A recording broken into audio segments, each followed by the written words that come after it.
Welcome to YMAA's Netcast, Episode 1. Today, Dr. Yang Jwing-Ming will be discussing the definition of Chinese martial arts and how it has evolved through history.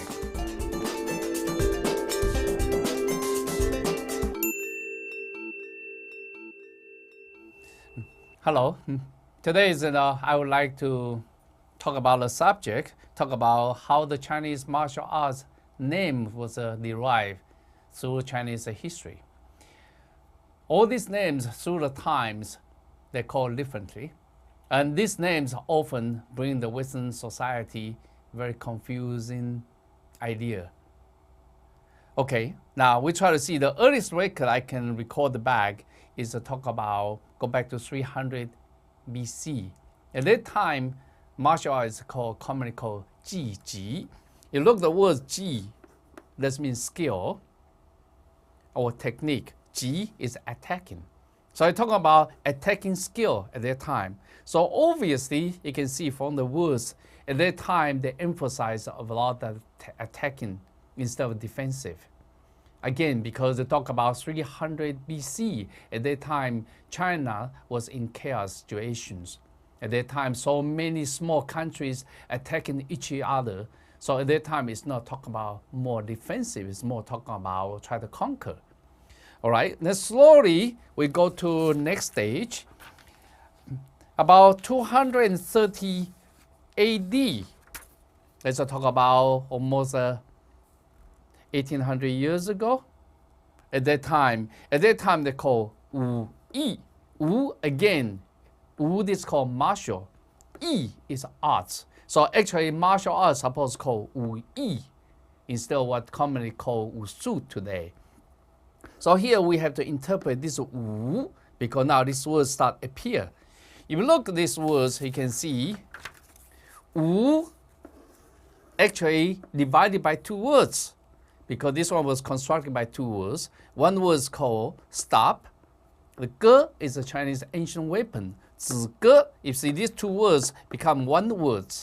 So that's eventually that's called stop the weapons. Stop the weapon, that means martial art at that time they emphasize is use martial arts to stop the fighting. So that's why there's a word, a proverb in Chinese say, 子歌, that means these two words, 为武, that means 子歌, stop the weapon, that means the martials. So martial arts is use the force to stop the violence. It's not to use martial arts or use the force to conquer other people. Once you understand now, you can see from the history, Wu Yi, they can see is a stop the weapon. Yi is a martial art or the art to stop the weapons. So they become a martial arts, so become more defensive at that time. So they emphasize more defensive because the time is different. Now China has more period, long period of a peaceful time. Then later, it come to 500 AD. 500 AD at that time is actually about 1600 years ago, around that time. In Chinese, Nancao, at that time, the words Wushu start appear. Wushu, again, this Wu is called stop the weapon. The Shu is a technique or skill. So that means the skill of a martial art or skill of the fighting skill. So that's what we call Wushu. Remember, this is different from earlier we talked about Wu Yi. Because of Wu Yi, if you compare these two words, is a different. Wushu is a martial skill. Wu Yi is martial arts. Then people start talking about what is the difference. Then because this one always make people confused. Because Wushu a lot of time is emphasize more the technique, how the skill will be carried out. What is the technique look like, how effective it is. But you talk about Wu Yi is art. Remember, art.